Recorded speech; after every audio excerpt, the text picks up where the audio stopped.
샬롬, 사랑하는 주 예수교회 성도 여러분, 오늘은 5월 23일 월요일입니다. 지난 금요일부터 주일까지 우리 선교적 교회 컨퍼런스, 선교적 교회, 선교적 다음 세대, 하나님께서 허락하신 은혜와 또 배움과 우리 다음 세대를 세우는 귀한 시간에 감사드립니다.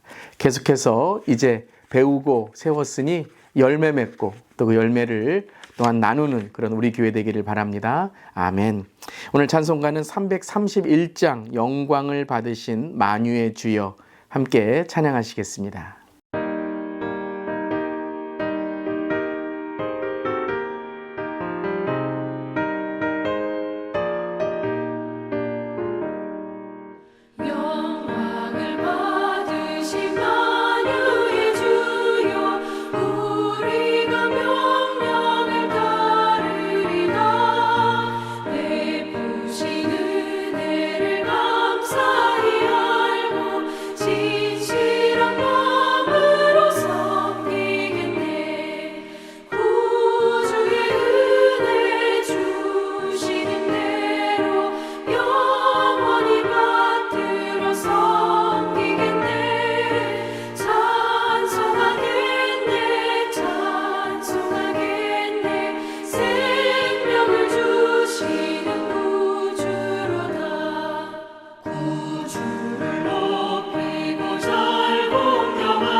아멘. 오늘도 우리의 영광을 주님 받아주시옵소서. 오늘 말씀 함께 나눕니다. 고린도전서 10장 23절부터 11장 1절까지의 말씀입니다. 모든 것이 가하나 모든 것이 유익한 것은 아니요 모든 것이 가하나 모든 것이 덕을 세우는 것은 아니니 누구든지 자기의 유익을 구하지 말고 남의 유익을 구하라. 무릇 시장에서 파는 것은 양심을 위하여 묻지 말고 먹으라. 이는 땅과 거기 충만한 것이 주의 것임이라. 불신자 중 누가 너희를 청할 때에 너희가 가고자 하거든 너희 앞에 차려놓은 것은 무엇이든지 양심을 위하여 묻지 말고 먹으라. 누가 너희에게 이것이 재물이라 말하거든 알게 한 자와 그 양심을 위하여 먹지 말라. 내가 말한 양심은 너희 것이 아니요 남의 것이니 어찌하여 내 자유가 남의 양심으로 말미암아 판단을 받으리요. 만일 내가 감사함으로 참여하면 어찌하여 내가 감사하는 것에 대하여 비방을 받으리요. 그런즉 너희가 먹든지 마시든지 무엇을 하든지 다 하나님의 영광을 위하여 하라. 유대인에게나 헬라인에게나 하나님의 교회에나 거치는 자가 되지 말고 나와 같이 모든 일에 모든 사람을 기쁘게 하여 자신의 유익을 구하지 아니하고 많은 사람의 유익을 구하여 그들로 구원을 받게 하라. 내가 그리스도를 본받는 자가 된 것 같이 너희는 나를 본받는 자가 되라. 아멘. 하나님의 말씀입니다. 하나님의 말씀에 감사합니다. 오늘의 말씀도 계속 고린도 교회의 이 우상의 재물, 그리고 우상의 재물이 고기로 이제 시장에서 팔렸을 때에 그것을 먹는 문제가 계속됩니다. 이와 같이 고린도 지역은 이 우상 때문에 많은 그러한 참 어려운 영적인 전쟁이 있는 곳입니다. 우리가 살아가는 삶 속에 이 많은 우상들, 또 영적인 전쟁이 있죠. 오늘 말씀을 통해서 그렇다면 과연 우리가 어떤 신앙의 기준을 가져야 되는지 함께 계속해서 보도록 하겠습니다. 오늘 말씀의 23절에 시작하는 6장에서도 우리가 보았던 모든 것이 가하나라는 이 말은 이 고린도 지역에서 유행했던 단어입니다. 즉 모든 것 해도 괜찮아 라는 것입니다. 예전에 유행했던 말 중에 내 인생은 나의 것이라는 그런 유행어가 있었습니다. 내 인생은 나의 것이다, 내 마음대로 해도 된다 라는 그런 의미의 오늘 고린도의 이 고린도 지역의 유행어이기도 합니다. 이때에 바울은 모든 것이 가하지만 모든 것이 유익한 것은 아니다. 모든 것이 가하나 모든 것이 덕을 세우는 것은 아니다 라고 하면서 모든 것이 가한 것이 과연 신앙에도 우리의 삶에도 정말 유익한 것인지 돌아보는 그런 말씀을 하시는 것이죠. 그러면서 이렇게 말씀하시죠. 모든 것은 가하나 모든 것이 유익하지 않고 모든 것이 가하나 모든 것이 덕을 세우는 것은 아니니 누구든지 자기의 유익을 구하지 말고 남의 유익을 구하라 라고 말씀하십니다. 그러니까요, 그리스도인의 성숙한 신앙의 삶은 이기적인 삶이 아니라 이타적인 삶이라는 것이죠. 성도는 항상 자기 유익을 위해서만 사는 것이 아니라 다른 사람의 유익을 위하여, 그리고 더 나아가서 하나님의 영광을 위해 살아가는 삶이 되어야 한다라고 말씀하시는 것입니다. 이 문제에 대해서 이제 두 가지의 예를 들게 되는데요. 첫 번째는 25절과 26절에 불신자의 가정에 가서 이제 식사를 하게 되는데요. 그때에 이 시장에서 파는 고기가 나온 것입니다. 그래서 27절에 불신자 중 누가 너희를 청할 때 너희가 가고자 하거든 너희 앞에 차려놓은 것은 무엇이든지 양심을 위하여 묻지 말고 먹으라 라고 말씀하십니다. 그러니까 이 음식을 차려놨습니다. 그리고 대접을 합니다. 그리고 이것을 통해서 이제 복음을 전할 불신자들에게 기회가 있는 것이죠. 그때에 뭐라 그럴까요? 이거 어디서 가져왔습니까? 이것이 어떻습니까? 라고 판단하고 정죄하게 되면 그 불신자가 뭐 믿는 자나 믿지 않는 자나 뭐 다 같은 그러한 꺼리낌이 있구나 라고 하면서 복음의 길이 막힐 수 있다는 것이죠. 우리가 이전에도 보았죠.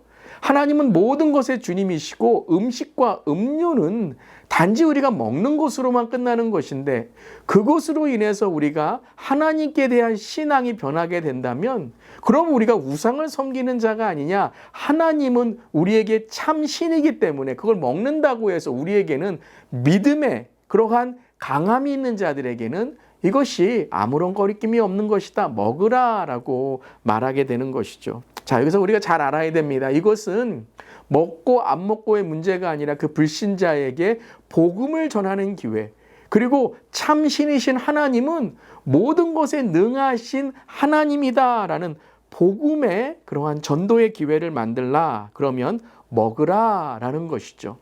또 하나가 있습니다. 그 다음에 두 번째 예는 28절 누가 너희에게 이것이 재물이라 말하거든.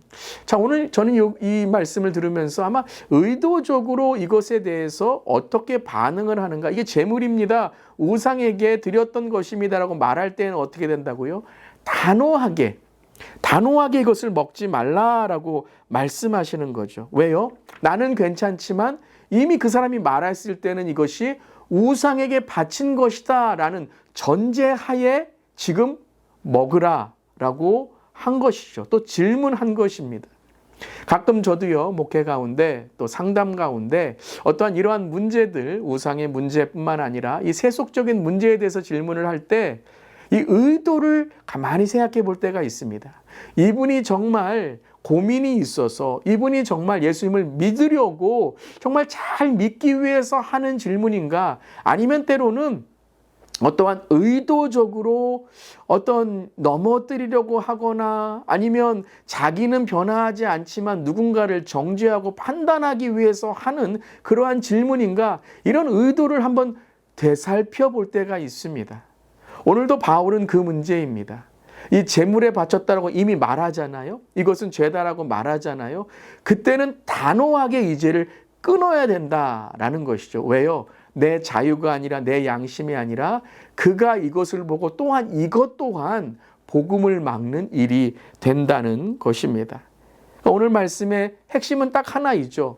복음의 기회, 전도의 기회, 하나님을 전하는 하나님의 임재를 우리가 전하는 기회라면 먹을 때, 먹지 않을 때에 대한 지혜를 구하라라는 말씀이십니다. 그리고 또 하나는 바로 이것이 남의 유익, 즉 그 유익이란 무엇이죠? 영혼이라는 것입니다. 그 잃어버린 영혼을 주님께 인도할 것인가? 또 정말 이 질문의 의도를 통해서 정말 영혼을 넘어뜨리려고 한다면 단호하게 끊어버려야 된다. 또 먹지 않아야 된다라는 말씀입니다. 그러면서 오늘 말씀에 이 하나님의 사랑이 이웃 사랑이 돼야 되고 또 이웃에게 하는 모든 것들이 하나님께 영광이 되기 위해서 세 가지의 결론을 말씀하십니다. 그것이 31절, 32절, 33절입니다. 31절, 그런즉 너희가 먹든지 마시든지 무엇을 하든지 다 하나님의 영광을 위하여 하라라는 것입니다. 먹고 마시는 것이 하나님의 영광이 되는 것, 이게 어떤 의미일까요? 바로 하나님이 누구신지를 드러내라라는 것입니다. 우리가 뭘 한다고 해서 하나님의 영광이 더해지고 덜해지는 건 아니겠죠. 이미 하나님은 스스로 있는 자이시고 영광의 하나님이기 때문에 우리의 어떤 것으로 하나님께 더해지는 것이 아니지만 우리가 하나님의 영광을 드러내는 삶을 살 때에 하나님이 누구신지를 다른 사람이 보게 된다, 깨닫게 된다라는 것이죠. 우리가 먹고 마시는, 우리가 살아가는 모든 기준이 하나님이 누구신지를 전하는 복음의 기회가 되어야 된다는 것입니다. 그리고 32절에 유대인에게나 헬라인에게나 하나님의 교회에나 거치는 자가 되지 말고 거리끼는 자가 되면 안 됩니다. 우리가 예배 시간에 축도 전에 나눔에 우리가 걸림돌이 되지 않고 디딤돌이 됩시다라고 고백하지 않습니까? 많은 사람들이 신앙에서 걸림돌이 됩니다. 가정에서도 걸림돌이 됩니다. 저도 기도하는 것이 제가 제 목회에서 우리 성도님들에게 걸림돌이 되지 않도록 디딤돌이 되고 하나님을 만나는 그러한 통로가 되도록 기도하는데요. 우리 모두가 그래야 될 줄 믿습니다. 예수님이 그러셨잖아요.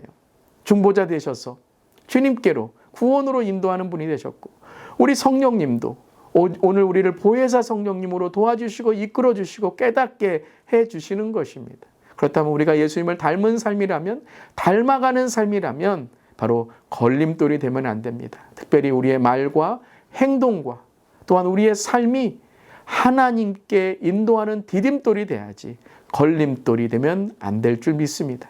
세 번째 결론입니다. 33절 나와 같이 모든 일에 모든 사람을 기쁘게 하여 자신의 유익을 구하지 아니하고 많은 사람의 유익을 구하여 그들로 구원을 받게 하라. 그렇습니다, 여러분. 우리의 모든 것들은 다 구원, 영혼을 살리는 일입니다. 지옥에 가지 않게 하고 천국으로 인도하는 삶, 사람을 낚는 영혼을 인도하는 어부가 되어야 될 줄을 믿습니다. 하나님의 영광, 디딤돌이 되는 삶, 그리고 구원을 받게 하라. 이것이 바로 바울이 말하는 우리가 본이 되는 삶이다라는 것입니다. 오늘도 주님의 이 말씀을 통해서 우리의 삶의 기준, 하나님께 영광, 다른 사람에게 예수께로 인도하는 디딤돌, 그리고 구원, 복음을 또한 천국을 전하는 우리 모두에게를 간절히 기도합니다. 특별히 가정에서 우리 다음 세대에게 하나님의 영광, 디딤돌이 되고 구원을 전하는, 구원으로 인도하는 우리 모든 가정 되기를, 또 우리 다음 세대, 우리 시니어, 또 우리 교회가 되기를 간절히 기도합니다. 다 함께 기도하시겠습니다. 주님, 우리에게 허락된 자유를 과용해 다른 사람의 양심에 판단하는 마음이 들게 한 일을 용서하소서. 진리의 말씀을 실천하되 연약한 이들을 고려하는 심중함도 잊지 않게 하소서. 복음에 합한 이기적인 삶이 아닌 이타적인 삶으로 많은 사람을 구원의 길로 인도하며 하나님께 영광을 돌리는 걸림돌이 아닌 디딤돌이 되는 우리 모두에게 하여 주시옵소서. 특별히 지난 우리 선교적 교회 컨퍼런스 통해서 주시는 은혜 감사드리며 선교적 교회, 선교적 다음 세대, 선교적 가정, 선교적 삶, 선교적 시니어로 나아가는 우리 주 예수 교회가 되기를 주님 축복해 주시고 또한 계속해서 우리 교회를 사용하여 주시옵소서. 주님 감사드리며 예수님의 이름으로 기도드리옵나이다. 아멘. 오늘도 믿음 안에 승리하는 하루 되시기를 바랍니다. 아멘.